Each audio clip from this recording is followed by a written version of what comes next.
Yung mga estudyante na yan. Nakabukas yung bodega nila.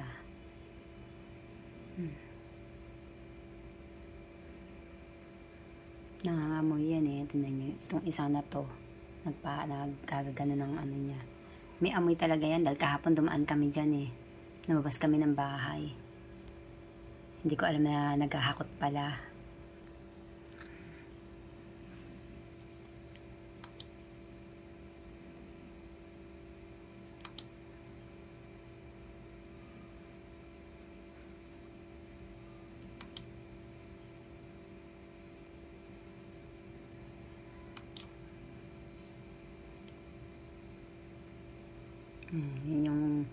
Yan yung nakakatakot dyan eh. Pag binuksan nila yan, yung singaw niyan. Ito nyo. Bago, yan yung lagi ko inaano eh. Bago humakot ng basura ng yanga, humahakot muna ng ibang ospital yan. Kita nyo, punong-puno na antimano ng sako yung loob. Yun yung isang nakakatakot pa rin po. Kaya ako hindi matahimik. Kasi pagbukas ng truck na yan, alingasaw lahat sa amin ng gamot doon sa loob ng sasakyan na yan. Bakit po ba hindi maintindihan ng mga nag-ano dyan na ayan ang nangyayari sa amin? Ito lang pagbukas niyan, umaamoy po sa amin yan eh. Lalo sa mga nagdadaan.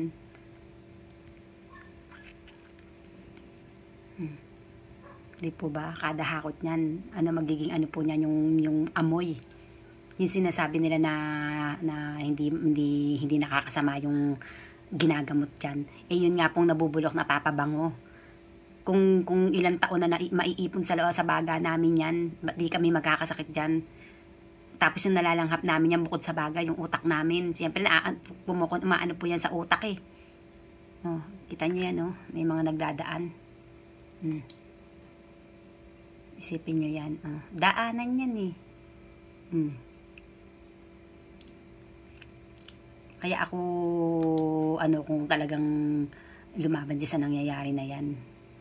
Ayan, tingnan nyo, hindi ko alam na yung anak ko at saka yung aking hipag sa pinsan, papunta pala doon. Kita nyo yan, oh. Hindi ko alam na paglabas ko, nakita ko yung truck na yan. Yung araw, yung maghahakot yan, yung takot.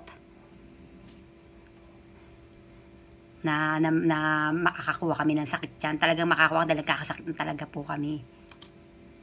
Bakit hindi po nila ang gawin ni kumuha sila ng isang lugar? Isang lugar na pagdadalhan nila niyan. Yung truck nila makakapasok sa bodega nila na malayo sa kabahayan. Kita niyo yan? Ayan, oh. Tingnan nyo. Siyempre, habang nakabukas yan. Kita niyo nagdadaan dyan. Tsaka nila ngayon igagano kasi nakita nilang may lumabas sa namin, sa bahay namin. Yan yung nalalanghap ng yan. Lumabas ako dyan, hindi ko na naghahakot pa nga pala naghahakot pala ng ng Miyerkules. Ayun yung anak ko tsaka hipag ko. Sumisigaw ako dyan. Kasi ngayon nervyos, yung takot. Yung amoy niya napakabaho eh. Sari-saring amoy, malansa, amoy chemical. Talaga namang kawawa yung barangay namin eh. Ginawa nilang hakutan ng basura ng hospital eh. Totoo naman po yun eh. Parang wala silang pakialam na parang nila, walang tao dito sa lugar na to.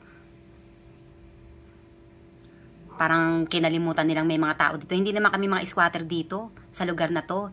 Lahat kami may bahay dyan. Lahat kami nagbabayad ng tax ng bahay at lupa namin. Hindi kami squatter dyan. Ba't hindi kami maprotektahan? Ba't di kami maprotektahan ng mga dapat na nangangalaga sa amin, yung tungkol dyan, na hindi kami maanuhan ng sakit? Tingnan yung punong-puno yan, no? Ay, yung mga doktor at nurse nga, naka-PPE, naka-face mask, naka-guantes. Pagka kami, tingnan nyo, talagang ang namin sa amin. Tapos, yung bodega na yan, andi dito yung singawan niya, papunta dun sa bahay namin, din eh. Kaya kami, lalo kaming nagkakasakit. Tinutubuan kami ng mga singaw sa bibig. Nagkakaroon kami ng mapula sa mata. Paano yung pinakasingaw ng mga chemical na nilalagay nila dyan? Nakakasama talaga sa amin. Nakakasama sa ibang tao. Sa mga nagdadaan dyan.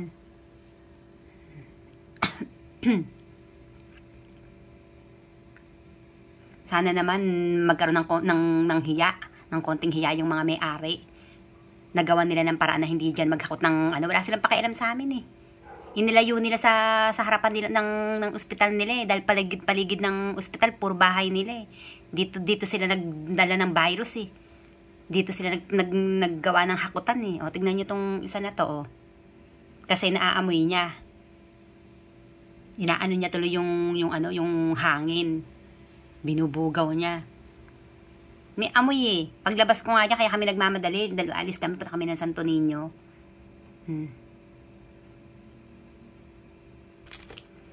Ito pa isa. Kung makikita nyo yan, wala yung nung naghakot sila, wala pa silang naghanahakot. Ayan. Ayan, nakita nyo, 11:30. Ito yan. Tingnan nyo. Tuyong-tuyo yung lupa niya na. Ayan yung mga batang nagdadaan, diba? Ayan yung kanina. Ayan yung kinatatakot ko. Malapit sa amin yan eh. Nung dati nando doon sa may, mas lalong nalapit sa amin kasi dito sa pinto na to dumadaan eh. Nung nagreklamo ko ng una, nando doon pa yung pinakapuwit niyan eh. Nando doon yung basurahan niyan, doon lumalabas. Mas lumapit pa sa amin eh. Kung kailan ako nagreklamo sa kay Gob at saka sa DZME at saka sa Sangguniang Bayan, mas nilapit nila at nilagay talaga sila ng tubo rito. Kung makikita nyo yan. Diba? Walang kanina yon, walang nung pag-alis nila, ayan may diba, may katas. Kala nyo ba lilinisin nila yan? Hindi nila lilinisin yan, galing yan doon sa truck nila. Yan yung sinasabi ko sa kanila na bagay ba talaga ganyan pag may katas hindi nila lilinisin. Ayan yun eh. Papakita ko sa inyo yan. Makita nyo, ayan diba? Wala yung katas. Yun pa rin yung pecha na yun. Bibilisan na natin. Ayan na. Umaano na yung mga katas-katas dyan. Tumutulo-tulo na. Ayan. Ayan Kita nyo? Nanggagaling na doon sa truck nila.